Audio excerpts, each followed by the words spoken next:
Welcome to Islamic Media. بسم اللہ الرحمن الرحیم۔ ہمارے والد نے ہماری ضروریات کو پورا کیا، وہ بوڑھے تھے اور ہم ان کی آخری عمر کی اولاد، اور وہ بڑے مشکل لمحے تھے جس طرح انہوں نے ہمیں پالا ہے۔ اگر وہ گھڑیاں ہمیں یاد آئیں تو کلیجہ منہ کو آتا ہے، لیکن انہوں نے ہمیں اس کے باوجود بھی رزق حلال دیا، مشکوک رزق سے بھی ہمیں بچایا انہوں نے، بلکہ ایک مشکوک سے آگے بھی درجہ ہے کہ رزق مشکوک نہیں ہوتا، رزق خالص ہوتا ہے، لیکن جو ہے وہ اس میں آپ اپنے وقار کو مجروح کر کے یا کسی سے وقتی فائدہ حاصل کر کے اس رزق کو حاصل کرتے ہیں۔ الحمدللہ اللہ کے فضل سے انہوں نے ہمیں اس سے بچایا۔ اس کی صرف میں 2 مثالیں آپ کو بتاتا ہوں۔ میرے والد گرامی کپڑے کا کام کرتے تھے، اور دنیا کے اوپر کسی نے ایسا دکاندار نہیں دیکھا ہوگا جو دکان بند کر کے رکھتا ہو۔ وہ کہتے ہیں لوگ آ کے بیٹھ جاتے ہیں اور میرا وقت ضائع کرتے ہیں، میں نے قرآن مجید پڑھنا ہوتا ہے۔ تو جو گاہک آتا تو دروازے کو دستک دیتا، قرآن مجید بند کرتے، دروازہ کھولتے، ہاں بھئی کیا لینا ہے؟ اس نے کہا یہ لینا، لیا، فارغ، پھر دروازے کو نکلا۔ ایسا بھی کوئی تاجر دیکھا آپ نے؟ اللہ اکبر۔ تو اس میں جب وہ کپڑا رکھتے تھے تو اس میں بھی انہوں نے طے کیا ہوا تھا کہ اس وقت زیادہ سے زیادہ جو مہنگا کپڑا تھا 30 روپے گز ہوتا تھا، اور جو درمیانہ تھا وہ 20 روپے گز، اور اس سے نیچے ہے 15 روپے، 12 روپے، 10 روپے، اس کو 6 روپے گز بھی مل جاتا تھا، اب تو کہیں نہیں ملتا۔ تو انہوں نے ایک ریشو رکھی تھی کہ 10 پہ 1 روپیہ، تو جو 20 روپے گز کپڑا تھا وہ 21 روپے گز بیچتے تھے، 21 روپے اس سے لیتے تھے، اور جو 30 روپے فی گز کا ہوتا تھا اس سے جو ہے وہ 31.5 لیتے تھے، وہ باقاعدہ اوپر لکھا ہوا ہوتا تھا۔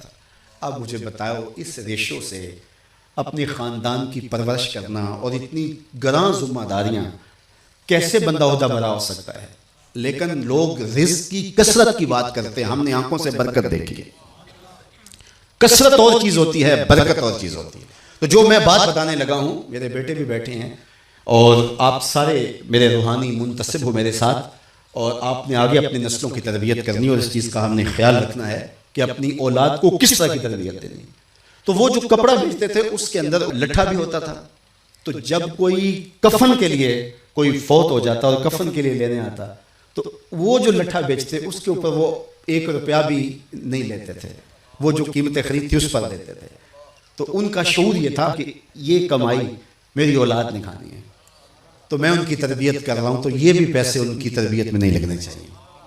اور دوسرا، چونکہ یہاں دیہات کے کافی لوگ بیٹھے ہوئے اچھی طرح جانتے ہیں، ان کے لیے جو ادب اور احترام کا لوگوں کے دل میں مقام تھا اور جو محبت تھی، تو وہ کاموں کے سے یہاں اس وقت یہ چنگچی بھی نہیں تھی، کوئی یہاں پیک اپ بھی نہیں چلتی تھی، تو اس وقت ٹانگے وغیرہ چلتے تھے۔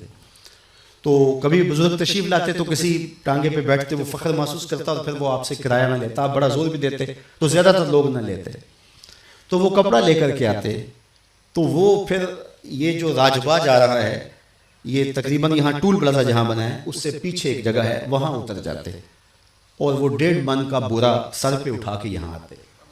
کیوں؟ اس لیے کہ وہ بیچارہ تانگے والا وہ میرے سے کرایہ نہیں لے گا، تو اس کی بھی تو روزی کا مسئلہ ہے نا، تو وہاں سے اٹھا کر کے سر پہ لے کر کے آتے۔ اور اس کا دوسرا فائدہ یہ ہوتا کہ جو اخراجات کپڑے کے اوپر پڑتے وہ کم ہوتے، اور وہ خود اپنے اوپر لے لیتے تاکہ گاہک کے اوپر یہ بوجھ نہ آنے پائے۔ یہ ہے ان کی تربیت کا رنگ۔ تو یہ بات ذہن میں رکھیے گا کہ اپنی اولاد کے لیے سال رزق کے لیے کوشاں رہنا، اور اس کے لیے محنت کرنا، اور شعوری جدوجہد اور شعوری محنت میں لگے رہنا۔